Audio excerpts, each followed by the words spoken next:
entire nation.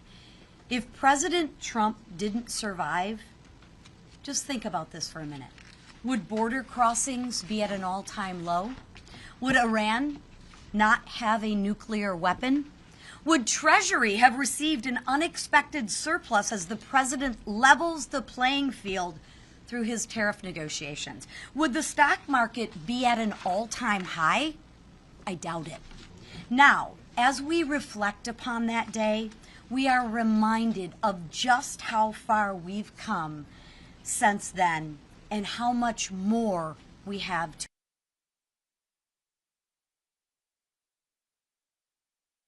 in Butler, Pennsylvania. Now, the last time the House Republicans were in Washington, we kept our promises.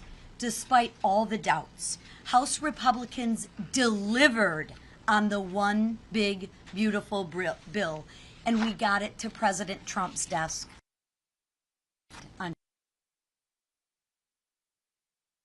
will benefit all to Louisiana and from Florida to California. House Republicans kept our promises to cut taxes, no taxes on tips, overtime, and give people more of their Social Security benefits with no taxes on their Social Security. We lifted financial burdens off the backs of American families, law enforcement officers. And House Republicans kept our promise to secure the border by finishing the wall. We restored safety and security in our communities. We kept our promise to unleash American energy, and we strengthened Medicaid for those who need it most, expanded health saving accounts, and created a rural hospital fund. Whether it's lower gas prices, lower taxes, or more jobs, there's something in the one big, beautiful bill to help every single American. Compare that to Democrats who voted to raise every American's taxes. And you can be sure that every American will hear about this from members of Congress. House Republicans will be spreading the news of the big historic wins in the one big beautiful bill. We've already kicked things off at our media row, and I hope that you'll join us there.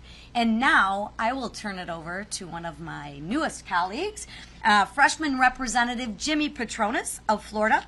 And with him, he will bring a guest who directly benefits from the one big beautiful bill. So you can take it from here. Thank you, Chair. You are welcome. All right, let me get my points.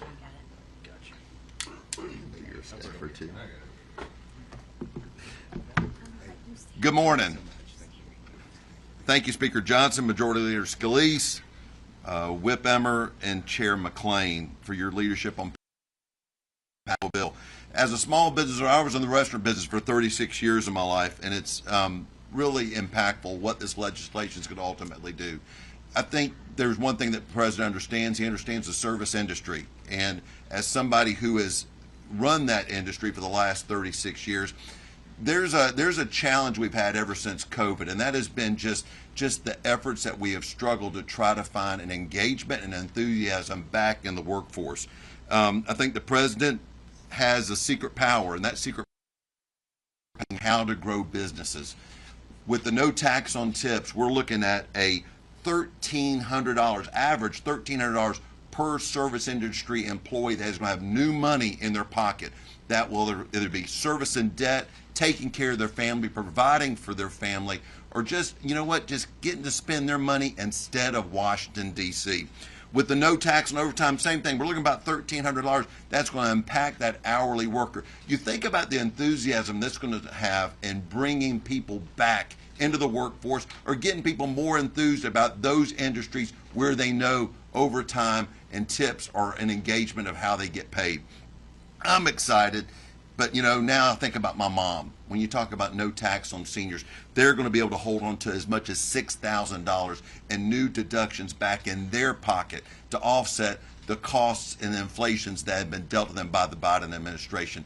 We're turning this country around one step after the other. And I tell people all the time, it's not a sprint, it's a march.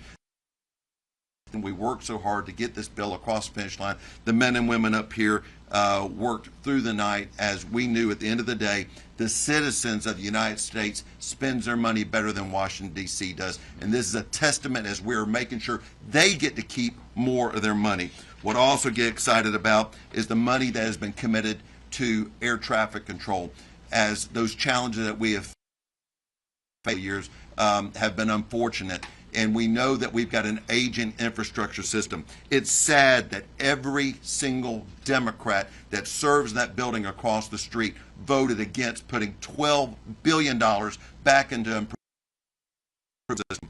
When you look at those dollars and upgrading that aging infrastructure, but more importantly, it's the backbone of economic commerce in our country.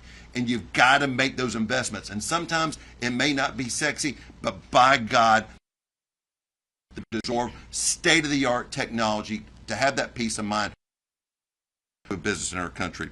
And lastly is I'm so excited as a member of Congress that has 5 installations in this district, whether it's Eglin, Herbert Field, NAS Pensacola, NAS Whiting, Corey Station, or Duke Field. These installations are going to benefit from the One Big Beautiful Bill. As we have seen historic levels, we have exceeded every recruiting goal already now for the entire year. President Trump and Secretary Hegseth have created a new enthusiasm in our United States military. $9 billion to improve the quality of life for our service members. $20 billion to bolster munition production. $12 billion to modernize our nuclear arsenal, and over $5 billion to secure our border.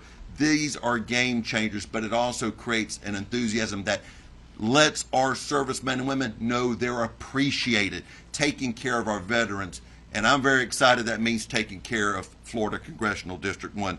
Thank you to the Speaker and his entire team for making this happen. And I want to introduce Frank Patty. Frank Patty and his family, they're a multi-generational difference maker in Northwest Florida. Whether it be in their renowned, world-famous fishing market, they have got a seafood market there in Pensacola that whenever you walk in, it's like a circus. It is people are going in every different direction, but it's quality seafood from the Gulf of America and all over the United States as they come in to receive their produce. And then what happened is, as they were running their own fishing fleets, they realized they had to fix the boats that they were using. So what they do, they decided to build their own shipyard. So whether it be running their own seafood market, fixing their own ships, or building the next generation of ships that are taking care of the Army Corps of Engineers or just the private sector, this family has made a commitment, and it's exciting to have them up here being a part of what the Big Beautiful Bill means to their family and their ability to grow their economy in not just Northwest Florida, but in our country. Frank. Thank you so much, Senator. Thank you so much. Well, appreciate that so much. My name is Frank Patty Jr. I am an owner-operator at Patty Marine Enterprises and Joe Patty Seafood. We are based in Pensacola, Florida. First, I'd like to thank Speaker Mike Johnson and Majority Leader Steve Scalise and Majority Whip Tom Emmer and Chairman Lisa McClain. Thank you. And, of course, my buddy Jimmy. It is an honor to speak today from our nation's capital with this incredible team that you have here and speak about this positive impacts of the One Big Beautiful Bill. My daughter Mandy and I are very proud of our family business. My grandparents are both born in Sicily, 10 miles apart from each other, and met for the first time in Pensacola.